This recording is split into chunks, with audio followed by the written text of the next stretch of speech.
는 다른 차원으로 함께 보겠는데 두 법 아래서라는 제목으로 우리가 오늘은 함께 은혜를 나눠보도록 하겠습니다.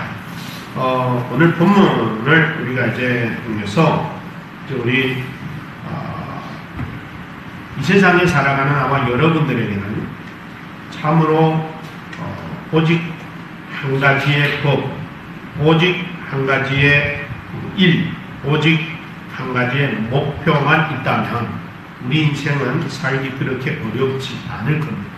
그런데 나와 여러분들이 살아가는 이 세상은 항상 대조적인 두 가지, 최소 두 가지는 있는데 빛이 있다면 어둠이 있는 법입니다.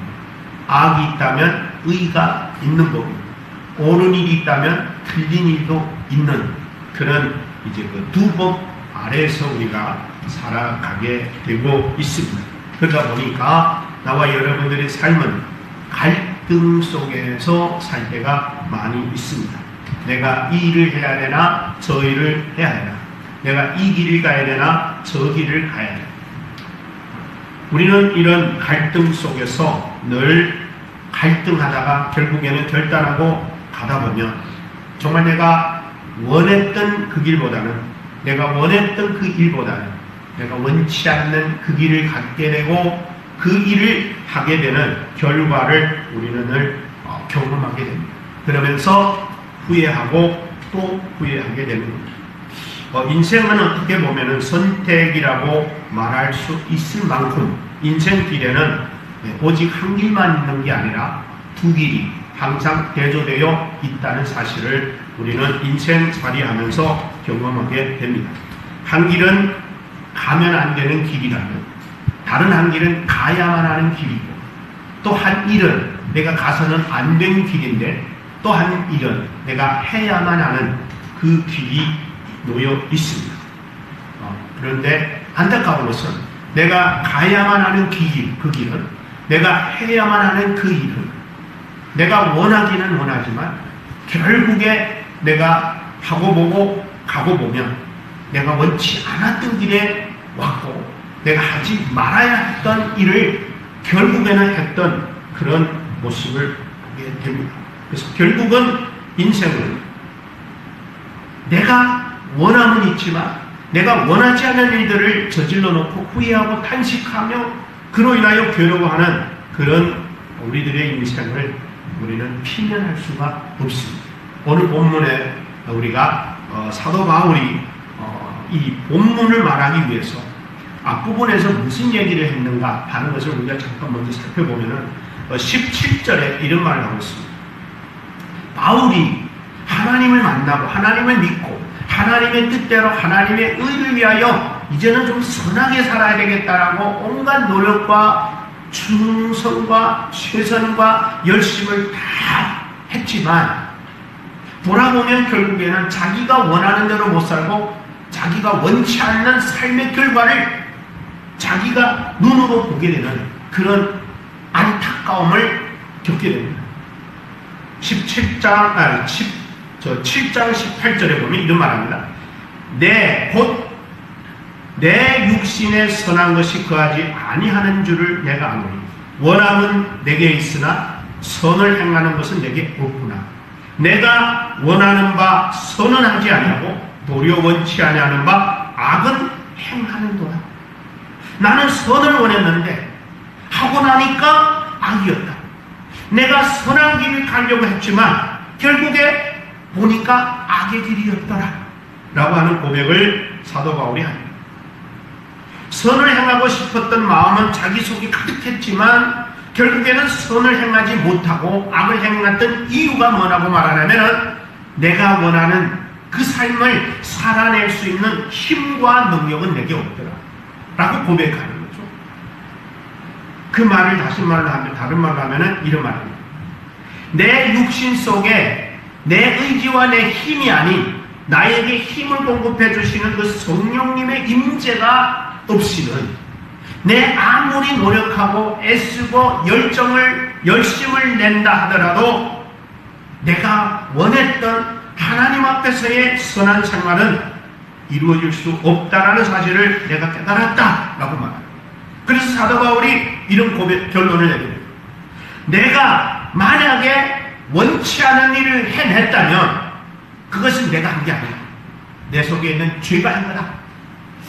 이 말을 들으면 어쩌면 사도 바울이 변명하는 것 같이 보여집니다. 뭐라고 말했냐면 이렇게 말했습니다. 20절에 만일 내가 원치 아니하는 그것을 하면 이를 행하는 자가 내가 아니다. 내 속에 있는 죄다. 그렇게 말했어요.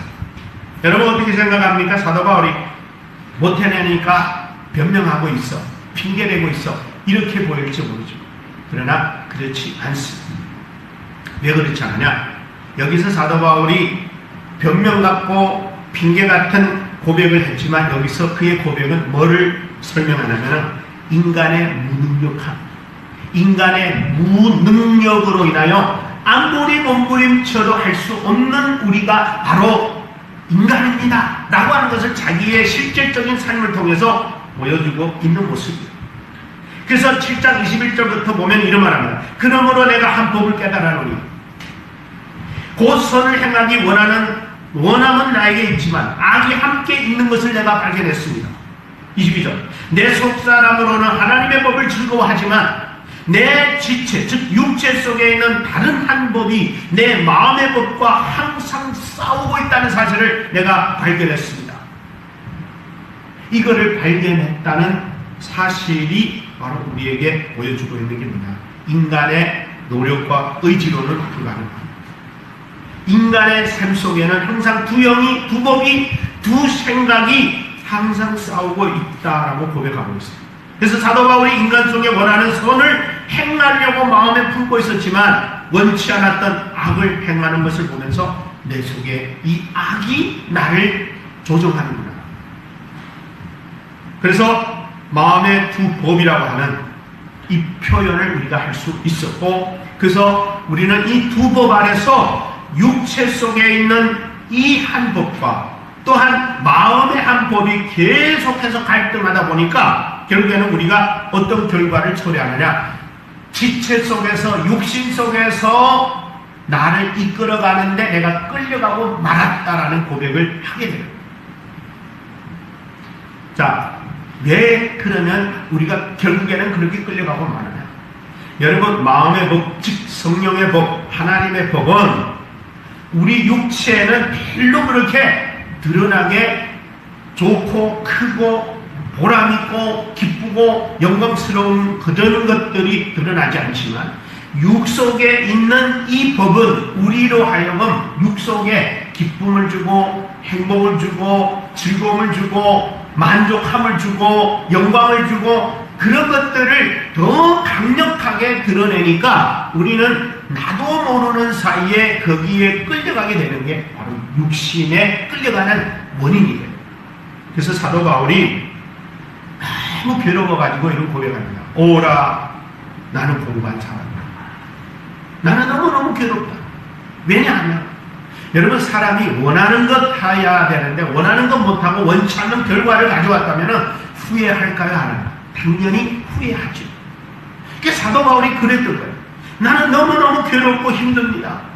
죽을 것 같습니다. 이 사방의 몸에서 누가 나를 건져내 줄 수, 해방해 줄 수, 누가 나를 자유롭게 해줄 수 있을까요? 그러다가 발견한 게 뭐냐면은 7장 25절에 이렇게 말합니다. 우리 주 예수 그리스도로 말미암아 하나님께 감사합니다. 사도 바울이 발견한 게 뭐냐? 그런즉 내 자신의 마음으로는 하나님의 법을, 육신으로는 죄의 법을 섬겨왔지만 결국에는 예수 그리스도 안에 있는 나에게만이 결코 정죄함이 없다고 하는 이 놀라운 사실을 선포하게 된 게 바로 오늘 본문입니다. 그래서 여러분 다시 한번 오늘 8장 1절 여러분 뭐라고 되어 있습니까? 그러므로 다시 한번 나같이 시작. 그러므로 이제 계속 읽으세요. 그리스도 예수 안에 있는 자에게는 결코 정죄함이 없느니라. 사도 바울이 이 고백을 바로 이런 배경 속에서 만들어진 경험입니다. 그래서 이 두 법이라고 하는 이 놀라운 사실을 사도 바울이 고백합니다. 아, 내 속에는 법 하나가 있는 게 아니구나. 하나님의 법만 있는 게 아니구나. 죄와 사망의 법이 생명과 성령의 법과 항상 갈등 속에 있구나. 그거를 발견합니다. 그래서 오늘 저와 여러분들은 두 법 아래서라는 제목으로 함께 은혜를 나누어 보려고 합니다. 사도 바울이 이런 갈등 속에서 두 법 아래서 어떤 노예로 살아왔는지, 자기가 살았던 삶은 원하는 선이었지만 결과적으로 자기가 돌아서서 자기가 걸어온 길을 보면 악의 길을 걸어왔음을 발견하고 나서 그가 고백한 게 뭡니까? 바로 내 힘으로는 안 되겠구나. 내 의지로는 안 되겠구나. 누구든지 그리스도 예수 안에 있어야 생명과 성령의 법이 사망과 죄의 법으로부터 우리를 해방할 수 있구나. 할렐루야. 아멘. 그거를 발견합니다. 그래서 참 중요한 것은 어디에서 해방이 가능한가? 어디에서 가능한가? 예수 그리스도 안에서만이 가능합니다. 그래서 오늘 본문의 2절이 그러죠. 이는 그리스도 예수 안에는 생명의 성령의 법이 죄와 사망의 법에서 너를 해방하려는 거야. 해방했단 말이 뭔 말이야? 이제는 더 이상 매여 살지 않아. 이제는 더 이상 짓눌려 살지 않아. 이제는 더 이상 눈치 보며 살지 않아야 된다. 네가 하고 싶은 대로 그대로 실천하고 행동하면 된다. 할렐루야. 아멘. 이것을 우리에게 깨닫겠습니다. 그러므로 우리는 오늘 본문을 통해서 예수 안에 있는 나와 여러분들이라면 두 법이 싸우더라도 생명의 법과 성령의 법이 죄의 법과 사망의 법을 이기시고 그 모든 사망과 죄의 법으로부터 나와 여러분을 자유로운 해방을 허락하여 주신 줄로 믿습니다.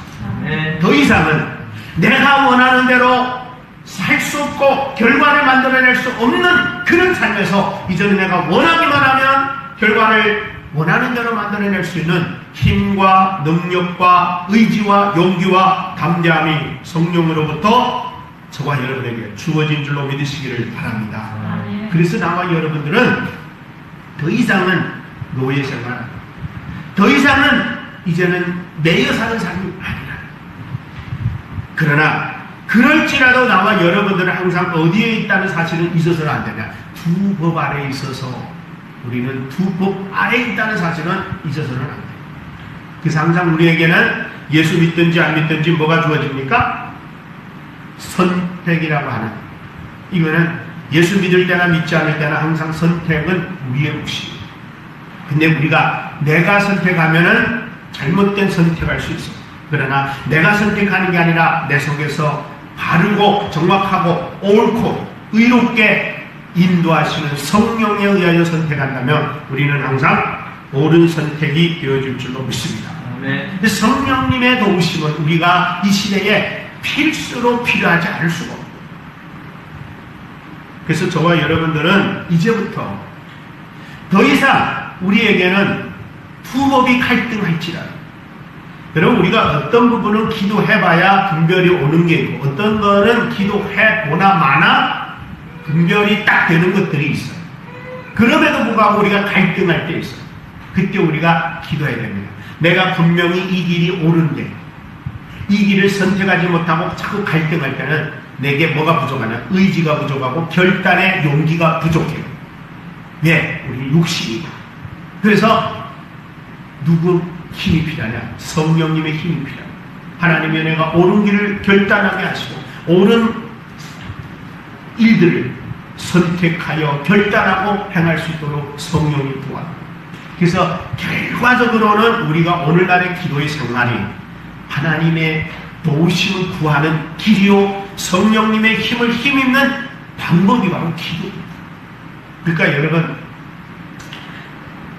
기도라고 하는 것은 우리 신앙생활을 하는 동안에 있어서는 밥 안 먹으면 죽는 것과 같이 기도 안 하면 그래서 죽는 거예요.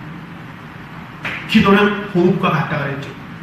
숨 안 쉬면 죽는 것과 같이 기도는 순간순간마다 성령님의 도움이 필요하기 때문에 그때그때마다 성령의 조명을 받아야 되기 때문에 우리는 그의 도움을 뭐로?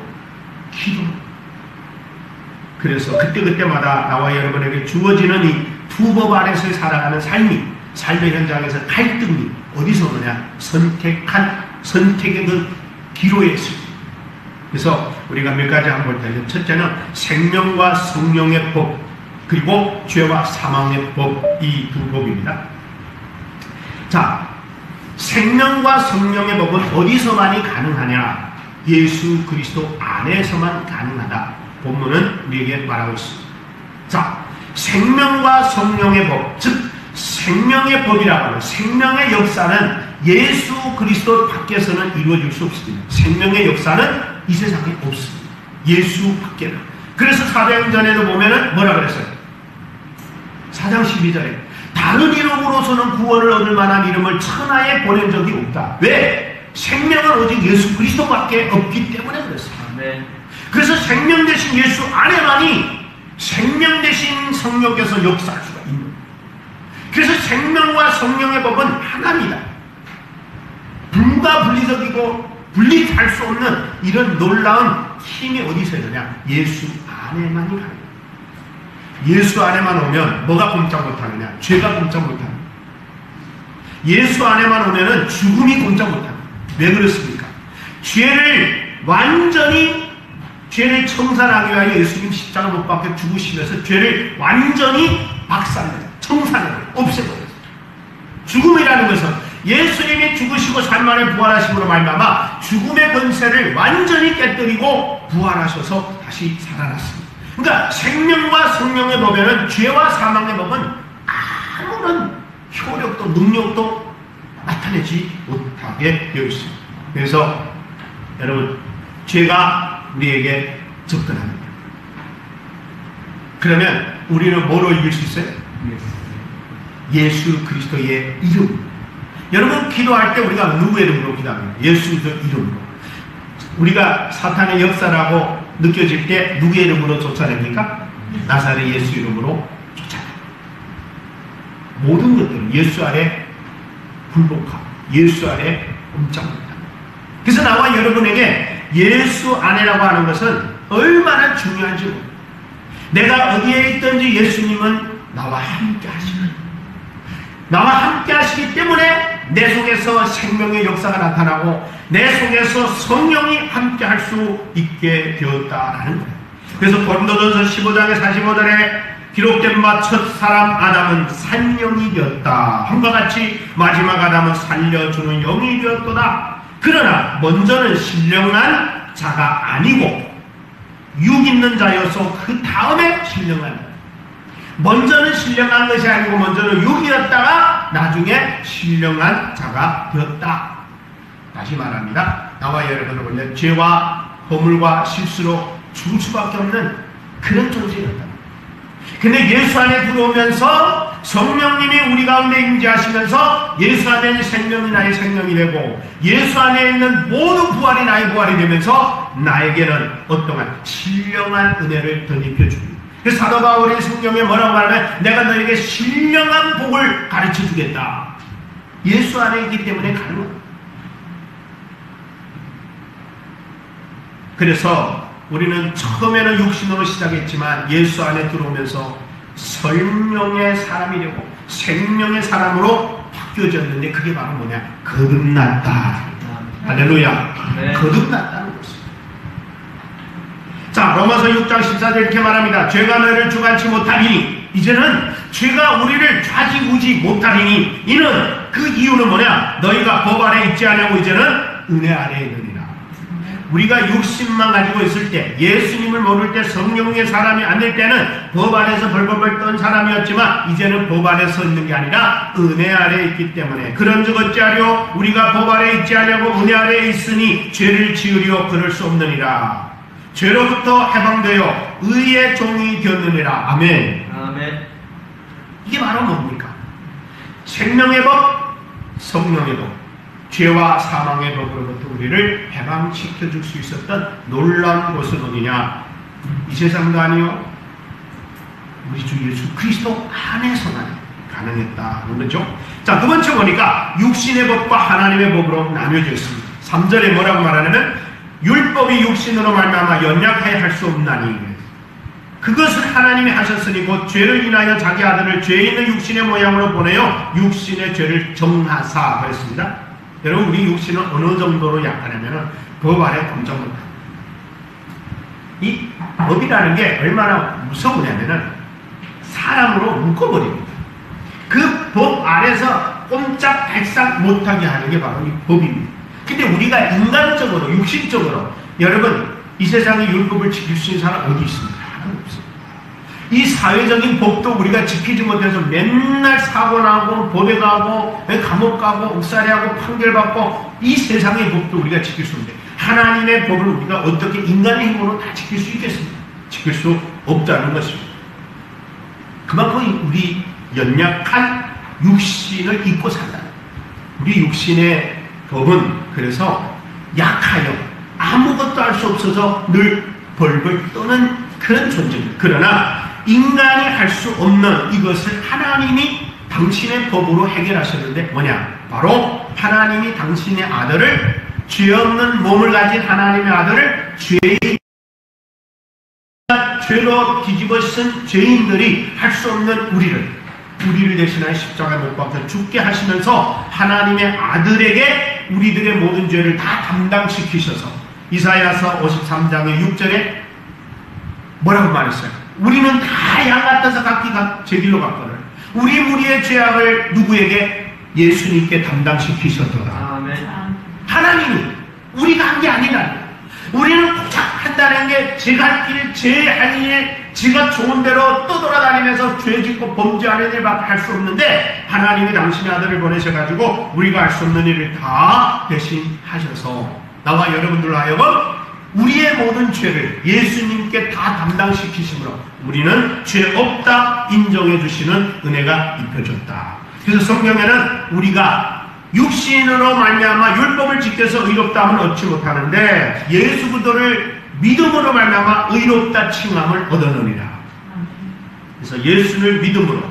자, 그렇기 때문에 우리 인간들은 더 이상 율법을 의식하여 약하여진 모습으로 살아갈 수 없도록, 살아가지 않도록 하셨다는 4절에 뭐라고 말하면 육신을 쫓지 않고 영을 쫓아 행하는 우리에게 이제 성령의 사람이 되고 예수 안에 있게 되니까 육신을 쫓지 않냐고 영을 쫓는 사람으로 살게 되므로 율법이 우리에게 요구해도 이제는 우리가 당당하게 그 율법 앞에 응할 수 있다, 대답할 수 있다. 뭐냐? 주님께서 나와 여러분들을 대신해서 십자가에 못 박혀 죽으시면서 율법을 어떻게 했어요? 완성하셨기 때문이다. 예수님은 이 땅에 오신 것이 율법을 폐하려 함이 아니오 뭐하러 오셨다? 완성케 하려 오셨다.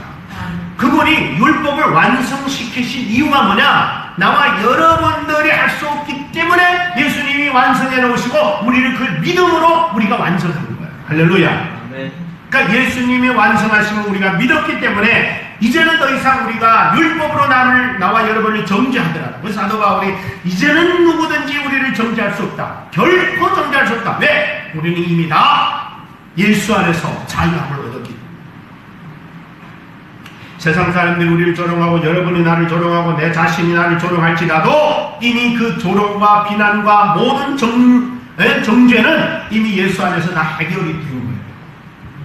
예, 그렇기 때문에 우리는 주저할 거 없고 비굴할 거 없고 우리는 주눅들 필요 없이 당당하게 성령의 사람으로 충분하게 살아갈 수 있다. 그래서 이제는 더 이상 우리는 누구의 눈치, 이제는 누구의 시선에 이제 내 자신을 굴하거나 비굴하거나 숨거나 주눅들거나 그런 삶을 살 필요가 없다라는 겁니다.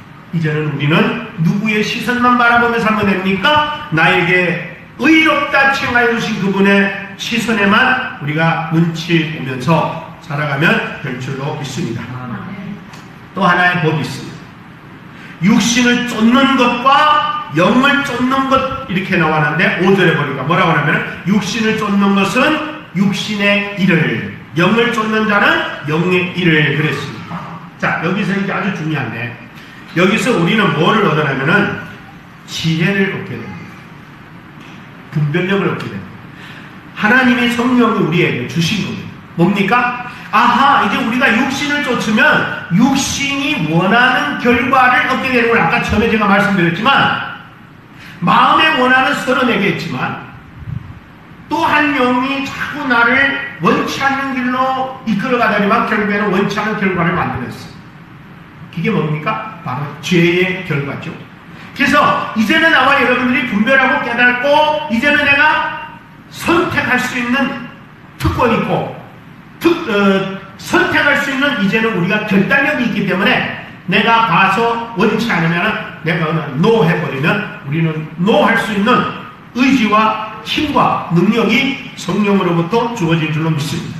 그래서 이제는 더 이상 육세대를 쫓으면 육신이 좋아하는 일을 열매 맺겠구나. 그러나 영을 쫓아가면 영이 좋아하는 바라는 원하는 열매를 맺겠구나. 그렇게 우리는 분별할 수 있게 되었습니다. 그래서 7장 18절에 뭐랬어요? 내 육신에 선한 것이 거하지 아니하는 줄을 내가 아노니 원하면 내겠으나 선을 행하는 힘은 내게 없었다. 그래서 내가 그렇게 끌려다니고 쫓겨다녔던 것이구나. 그러나 이제는 성령이 나와 여러분에게 힘과 능력과 지혜와 명철과 분별력을 주셨기 때문에 이제는 성령을 쫓아 행하는 자들에게는 당연히 성령이 원하는 열매를 맺을 수 있다라는 분별력과 지혜를 얻었기 때문에 알고도 끌려가는 그거는 우리가 바보입니다. 그러나 알고 났기 때문에 우리는 거절할 수 있고 거부할 수 있고 내가 부인할 수 있는 힘과 용기와 담대함이 주어진 저와 여러분이 된 줄로 믿습니다. 그렇기 때문에 더 이상은 나와 여러분들이 그런 죄의 노예, 세상 육신의 노예로 끌려다니지는 않는다라는. 자, 그 다음에 8장 6절과 7절에도 보면은 이런 분별력과 지혜를 주는데 육신의 생각은 사망이요 영의 생각은 생명과 평안이라. 아하, 내가 살 길과 죽을 길이 어느 건지를 알았다. 여러분, 우리가 이 길을 가면 살겠지만 저 길을 가면 죽는다. 그러면 여러분 죽을 길 선택하는 바보는 세상에 없습니다. 근데 여러분, 우리가 성령을 받기 전에 예수님을 만나기 전에는 내가 그 길로 가도 죽는지 사는지 모르고 갑니다. 내가 그 길로 가면 망하는지 멸망하는지 잘 되는지도 모르면서 그냥 임시 눈앞에 좋은 일 있다고 하니까 졸졸졸 끌려갑니다. 그러나 오늘 본문은 말합니다. 7절에 육신의 생각은 하나님과 원수가 되나니 이는 하나님의 법에 굴복지 아니할 뿐만 아니라 할 수도 없느니라. 그래서 여러분, 저와 여러분에게 이제는 더 이상은 두 법 안에 있다 할지라도 분별력과 지혜를 주셨기 때문에 육신의 생각은 사망이요 영의 생각은 생명과 평안이니라. 아멘. 아멘. 네. 그러니까 이제 우리가 육신에 약하여 지지 말아야 됩니다. 육신에 나약하여 끌려다니는 인간적인 존재가 아니라 성령에 의하여 인도함을 받는 믿음의 사람, 영적인 사람, 생명의 사람, 성령의 사람이 되시기를 주의 이름으로 축복합니다. 그래서 결국에는 우리의 육신의 생각은 내가 죽을 뿐만 아니라 하나님과 원수가 되는 놀라운 두려운 결과를 초래하게 됩니다. 하나님과 원수가 된다. 이거 얼마나 무섭습니까? 여러분, 아무리 적이 돼도 세상 우주 만물을 창조하시고 만왕의 왕이시고 만유의 주가 되신 그분을 적으로 만들어버리면 우리는 끝나요. 여러분 항상 그런 얘기 있잖아요. 아무리 바보라도 가장 힘센 사람을 적으로 만드는 연약한 존재는 없습니다. 바보가 아닌 이상. 예. 내가 충분히 대적할 만하고 충분히 상대할 수 있는 그런 사람은 대적으로 원수로 삼아서 막하지 않으면 싸우기도 하지만 여러분, 하나님을 원수로만 삼는 것은 우리는 망하는 멸망의 길입니다. 그러므로 저와 여러분들에게 주어진 이 분별의 은총으로 나와 여러분들이 옳은 길을 선택하고 생명의 길을 선택할 수 있는 나와 여러분들 되시기를 바랍니다. 자, 그래서 마지막으로 사도 바울이 뭐라고 말하냐면 이렇게 말합니다. 육신에 있는 자는 하나님을 기쁘시게 못한다. 결국에는 무슨 말이냐, 우리에게 두 법이 있다 할지라도 한 법은 하나님을 기쁘게 하고 한 법은 하나님을 기쁘시게 못하게 한다. 이런 결론이 나는데 히브리서 11장의 6절에 뭐라고 하셨어요? 믿음이 없이는 누구를 기쁘게 못해요? 하나님을 기쁘시게 못한다. 믿음이 없다라는 말은 뭐예요? 성령의 인도함이 없다. 내 생각으로 판단하고 내 생각으로 내 지혜로 분별한다면 결국에는 내가 좋은 쪽으로 선택하고 내가 원하는 쪽으로 선택하게 되겠지만 성령이 내 속에서 나를 도와 선택한다면 하나님이 기뻐하는 쪽으로 선택하게 될 것이다 라는 사실을 우리는 알 수 있습니다. 자, 그러므로 말씀을 마무리하면서 저와 여러분들 이번 코로나19 코로나19로 인하여 우리는 아직도 비대면 예배를 드림이 지속되고 있습니다.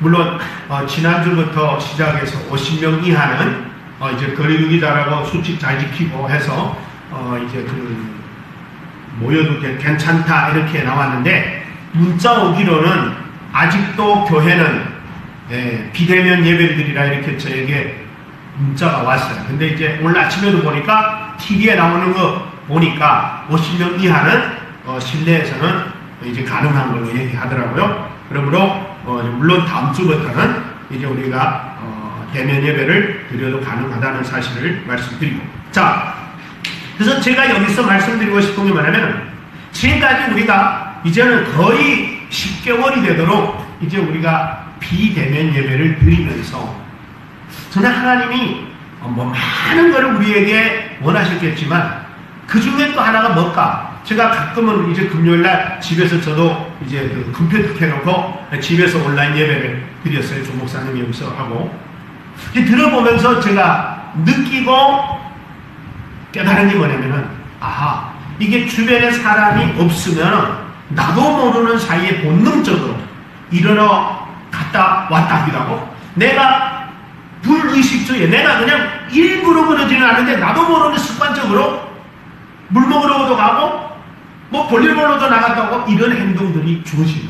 그래서 제가 거기서 의지적으로 찬양 부를 때부터 시작해서 끝날 때까지 최대한 의식을 했어요. 내가 노력해보는. 근데 여러분, 정말 명심하고 노력하고 결심하지 않으면 쉽게 범하기 쉬워요. 그래서 하나님이 이번 이 코로나19로 인해서 우리에게 바라는 것 중에 또 하나가 이거 아닐까? 네 혼자 있다 하더라도 네 앞에 아무도 안 보이니까 아무도 없다고 그냥 습관적으로 본능적으로 이런 훈련이 이제는 좀 고쳐져서, 사람은 없지만 내가 있지 않느냐, 넌 내 앞에서 내가 그렇게 하찮게 보이느냐, 나한테 예배한다면서 그렇게 네가 마음대로 일어나다 앉았다 할 거냐, 이러는 마음을 하나님이 주시는 것을 저는 느꼈어요. 그래서 제가 이 코로나19가 우리한테 위기가 아니구나. 어쩌면 하나님이 1대1, 하나님과 나와의 1대1 관계 속에서 하나님은 참된 예배를 받기를 원하시는구나. 여기에서 우리가 온전한 인격적인 하나님과의 1대1의 예배가 훈련된다면, 그래서 그런 습관이 된다면 대면 예배가 되더라도, 그 다음에 이제 대면 예배 되더라도 사람들이 아무리 많아도 사람들의 눈에 의식하지 않고, 사람들 눈에 잘 보이려고 거칠하지 않고, 겉행동하지 않고, 위선적인 행동하지 않고, 사람들에 의하여 내 어떤 것들 기분이나 감정에 내가 이끌림받지 않고, 오직 하나님, 내가 코로나19로 인하여 1대1로 하나님과 나와만의 예배였던 그때처럼 모든 대면 예배도 그런 예배가 되기를 하나님 원하지 않을까? 그렇게만 된다면 하나님은 코로나19가 우리에게는 성과가 있고 수확이 있다고 인정해 줄 줄로 믿습니다. 저는 그거 하나만 우리가 개견이 돼도, 여러분 솔직하게 저 역시 마찬가지입니다. 저는 아닌 게 아니고 저도 포함해서 우리가 사람들이 있으면은 위선이 저절로 흘러나와요. 점잖은 척하고 경건한 척하고, 마음에 딴 생각하면서 생각은 딴 데가 있으면서도, 그럼에도 불구하고 사람들이 있기 때문에 정말 남들이 볼 때는 훌륭한 것 같고 참 믿음 좋은 것 같고 참 경건한 것 같고 한데, 결국에 하나님과 나와만의 관계 속에서 따져보면 그게 그대로 드러납니다. 그대로 드러납니다. 그래서 저는 이번 코로나로 인해서 교회들이 많이 줄어들었습니다. 많이 이제 줄어들고, 심지어는 이제 신문에 뉴스에 나온 거 보니까 대형 교회들도 이제는 부교육자들 막 전화로 자르고 뭐 불러놓고 자르고 자른데, 부목사님 다음 주부터 나오지 마십시오, 일자리 찾아보십시오, 뭐 이런 식으로. 그래서 그 사람들이 나와서 시위까지 해요. 그만큼 교회들도 지금 어려워졌어. 유지가 안 되니까 제일 먼저 축소시키는 게 바로 부교육자를 자르는 거예요. 근데 여러분, 그거는 아름다운 건 아닙니다. 그렇게 갑자기 잘라버리면 그 사람들은 어떻게 삽니까? 제가 말씀드리고자 하는 건 그만큼 교회들이 어려워졌다는 거예요. 이제 대면 예배 드려도 얼마나 성도들이 적극적으로 교회 나올지는 누구도 상상할 수 없어요. 그러나 중요한 것은 뭐냐? 여러분, 내가 정말 하나님 앞에 온전한 믿음으로 하나님 앞에서의 온전한 신앙을 가지고 예배 드리느냐 못 드립니다. 정말 내가 하나님만 바라보는 신앙으로 온전히 성숙된다면 교회가 어려우면 어떻습니까? 교회가 작으면 어떻습니까? 교회가 경제적으로 어렵고 교회가 개척교회고 교회가 보기에 지하고 이게 문제가 안 된다. 왜? 하나님만 바라보기 때문에. 그래서 사람들이 이런 것들을 다 가리고 좀 더 멋있고 화려하고 좋은 환경 사람 많은 데 가서 어울리고 싶었던 이유가 뭐냐? 바로 1대1 하나님과의 관계가 아니라 사람들 앞에 당신은 어느 교회 다녀? 순복음 여의도 순복음교회 좀 그래도 남한테 내놓을 만한 교회 다니고 싶은 그런 인간적인 모습이 있기 때문에. 그런데 하나님 그걸 원하지 않습니다. 이번 코로나19로 인해서 나와 여러분 또 온라인으로 예배드리신 여러분 모두가 정말 하나님과 나와 1대1의 예배. 여러분 제가 옛날에 개척하기 전에 한 사람 놓고 설교해 본 적 있어요. 한 사람 놓고. 정말 설교하기 힘듭니다. 한 사람 놓고 설교한다는 거. 근데요, 하나님이 함께 하니까 제가 거기서 체험한 게 뭐냐면 한 사람 앉혀놨는 데는 막 소리치면서 설교했어요. 왠지 아세요? 나도 몰라요. 왜 그래 늘 토했는지. 하나님이 함께 하고 그리고 나서 그 오후에 그 집사님 데리고 가서 신방했는데 저녁에는 몇 명 나왔는지 아세요? 17명 나왔어요. 하나님이 하시고. 여러분, 저와 여러분들이 정말 이번 코로나로 해서 내가 사느냐 죽느냐입니다. 신앙이 사느냐 죽느냐. 정말 하나님이 살았다면 나는 그 하나님이 살아있는 하나님만 바라본다면 나는 반드시 살 거예요. 그러나 에이 하나님 안 계시니까 코로나 하나도 못 막아주시는 분이 이런 마음으로 자신을 포기하면 하나님은 여러분들이 하나님이 없다고 부인해도 하나님은 여전히 살아서 역사하여 생명을 살리고 수많은 영혼들을 주께로 돌아오게 하시는 역사가 임할 줄 믿습니다. 그래서 저와 여러분들은 바로 그 하나님이 살았기 때문에 그 하나님의 생명을 소유한 자로서 그 하나님 안에서 생명을 살리는 일에 나와 여러분들이 온전히 쓰여지시기를 주의 이름으로 축복합니다.